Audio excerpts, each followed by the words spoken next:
أصحاب الكهف والرقيم أولياء الله کا ذکر قرآن کریم میں ہے. اصحاب الکہف اولیاء اللہ انبیاء بھی نہیں ہیں, اولیاء اللہ غیر میں ہیں بیچارے. اللہ تعالیٰ فرماتا ہے فَانُوا مِنْ آیَاتِنَا عَجَبًا, اور ہماری عجیب نشانیاں. لیکن دین کی ذمہ داری صرف علماء پر بھی نہیں بلکہ ہر اس شخص پر جو پڑھتا ہے لا الہ الا اللہ محمد رسول اللہ صلی اللہ علیہ وسلم.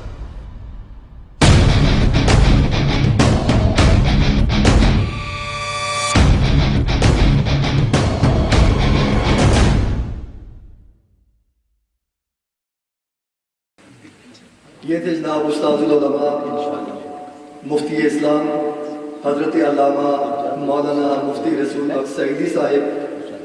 بڑے بڑے نامور ان کے شاگرد ہیں جو دین کی خدمت کر رہے ہیں. بڑے نام ہیں یہاں پہ, ان میں محترم المقام علامہ ثاقب بن اقبال الشامی انہی کے شاگرد, شیخ اسرار رشید انہی کے شاگرد, اور دیگر ان کے شاگرد جو کہ یو کے طول و عرض میں پھیلے ہوئے ہیں, دین کی خدمت کر رہے ہیں. اللہ رب العزت ایسے علماء کا سایہ تادیر ہمارے سروں پہ قائم و دائم فرمائے. تشریف لاتے ہیں اپنی حاضری لگوانے کے لیے. اس کے بعد نماز عصر کی اذان ہوگی, جماعت ہوگی. جماعت کے بعد یہ روحانی, نورانی اور وجد آفری عرس پاک کی محفل پاک اسی تجھ کو احتشام کے ساتھ جاری اور ساری رہے گی. اس دوران تشریف لائے حضرت علامہ مولانا پیر طریقت پیر صاحبزادہ ظہیر الدین احمد صاحب صدیقی تشریف لائے, دل کی اتھاہ گہرائیوں سے خوش آمدید کہتے ہیں. اور پھر ان کے ساتھ حضرت علامہ مولانا مفتی منیر الزمان صاحب تشریف لائے, دل کی اتھاہ گہرائیوں سے خوش آمدید کہتے ہیں. ہمارے مہمان محترم المقام حضرت علامہ مولانا پروفیسر محمد افضل جوہر صاحب, آپ راولپنڈی سے تشریف لائے, دل کی اتھاہ گہرائیوں سے خوش آمدید کہتے ہیں. تمام علماء کرام, مشائخ عظام آج کے سٹیج کی زینت ہے, اور یہ ان کا ایک قلبی تعلق یہ حضرت مناظر اسلام اور حضرت مناظر اعظم کے ساتھ کہ تمام علماء کرام تشریف لا رہے ہیں.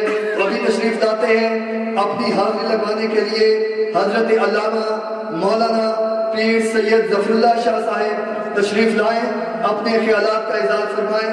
اس کے بعد نماز عصر کی اذان ہوگی, جماعت ہوگی, اور اس کے بعد یہ پروگرام جاری و ساری رہے گا. الحمدللہ رب العالمین, الصلاة والسلام علی سید الانبیاء والمرسلین. قال النبی صلی اللہ علیہ وآلہ وسلم الشیطان یفر من ظل عمر. صدق رسولہ النبی الکریم. اللہم صلی علی سیدنا مولانا محمد وعلی آل سیدنا مولانا محمد وبارک وسلم.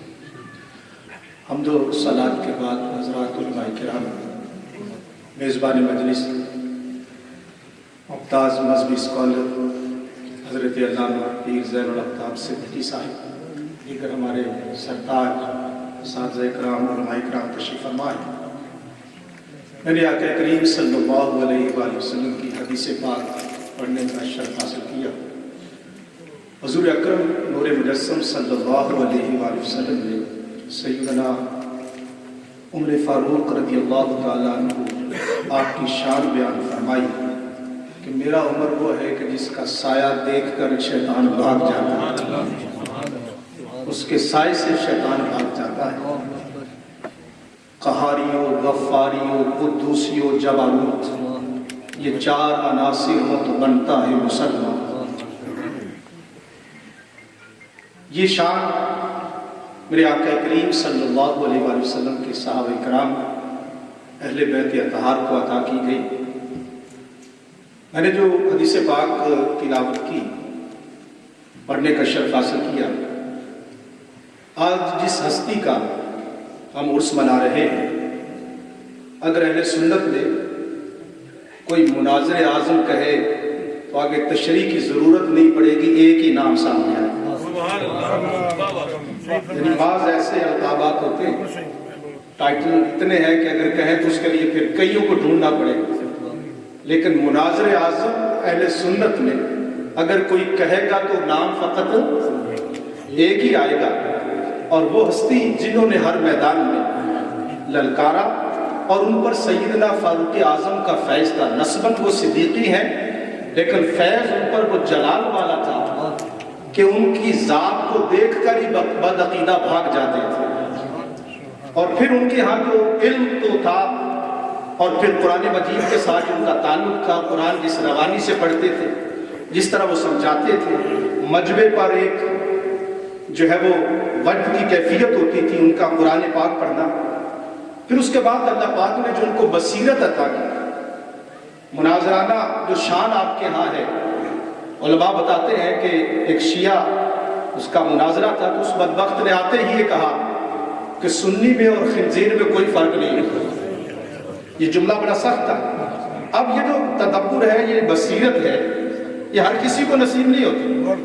علماء فرماتے ہیں کہ مناظر اعظم اٹھے، ان کے ہاتھ میں ڈنڈا تھا، یہاں سے اٹھے انہوں نے کہا 1 2 3 4 7 ڈنڈے بھرے. کہنے لگا کہ بدبخت کہتا ہے سنی اور خنزیر میں کوئی فرق نہیں ہوتا، یہ تو 7 ڈنڈوں کا فرق ہے. اب یہ جو آپ کے ہاں بصیرت ہے، یہ ان کو اللہ پاک نے عطا کی، اور علم کا زور تھا، دلائل کی بھرمار تھی. اور پھر یہی حال ان کے خاندان پر اللہ پاک نے کرم فرمایا. پاکستان میں، برطانیہ میں، یورپ میں یہ خاندان دین اسلام کی خدمت کر رہا ہے. اور ہمارے بھائی جس طرح سے سیوتی انسٹیٹیوٹ کے ذریعہ سے کالج اور یونیورسٹی میں کام کر رہے ہیں، میں سمجھتا ہوں کہ اہل سنت کو ضرورت ہے. اور مجھ سے پہلے علماء کرام نے یہی کہا کہ ہمارے ہاں جو فقدان ہے، علم دوستی کم ہو گئی، اہل علم کا قدر گھٹ گئی. ہمیں سٹرگل کرنی پڑتی ہے ایک کتاب چھپانے کے لیے، اس پہ غور کیا جائے. پھر چھپ جائے تو اس کو آگے کوئی خریدنے والا تیار نہیں ہوتا. یہ سارے باتیں یہاں ہو سکتا ہے، نہ ہو سکے. علماء کو چاہیے کہ بیٹھا کرے، برطانیہ میں کم از کم ایک تھنک ٹینک ہو. ہمارے جو مسائل ہیں، پرابلمز ہیں، ان پر اگر غور کیا جائے گا تو آگے راستہ نکل آئے گا. علم کے میدان میں ہمیں کام کرنا ہے. اسی طرح سے خدمت خلق کے میدان میں پچھلے 4 دن میں تھر میں تھا، بچھی میں، اور جماعت اسلامی جماعت الدعوہ سعودی عرب کا فنڈ اور اس کا آگے جو کرانے والے ہیں. اور یہ آپ کو عرض کروں کہ مساجد وہ بناتے ہیں، اور سعودی عرب میں باقاعدہ طور پہ نقشہ وہ کہتے ہیں جی آپ ہمیں مسجد بنا. پھر اگلی بات عرض کروں گا، اہل سنت یہ پاکستان کے اندر وہ کہتے ہیں امام ہم دیں گے اور اس کی تنخواہ کی تمہیں ضرورت. مرید پور میں، مرید کے میں چلے جائیں، وہاں جب سیلاب آیا تو مسجد گر گئی، شہید ہو گئی، تو پھر وہاں جماعت الدعوہ والے گئے اور انہوں نے کہا کہ جناب مسجد کا پورا خرچہ ہمارا. اور یہ جو حافظ صاحب ہیں پنڈ سنیوں کا، اس کی تنخواہ 17 حیات جو ہے وہ ہماری طرف سے آتی رہے. پہلے وہ یا رسول اللہ پڑھتا ہے، پھر آہستہ آہستہ وہ رنگ بدل جاتا ہے. کئی بحث ہیں. اللہ تعالیٰ ہمیں ساروں کو سر جوڑ کر بیٹھنے کی، اور اپنی جو کمیاں ہیں وہ بجائے یہ کہ یہاں مجمع میں ہم تذکرہ کریں، وہ اگر ہم بند کمروں میں بیٹھ کر آگے جو ہے اس کا سلسلہ کریں گے تو اللہ تعالیٰ اس میں ہمیں مزید کامیابی عطا فرمائے. وما علینا. سبحان اللہ والحمد للہ ولا الہ الا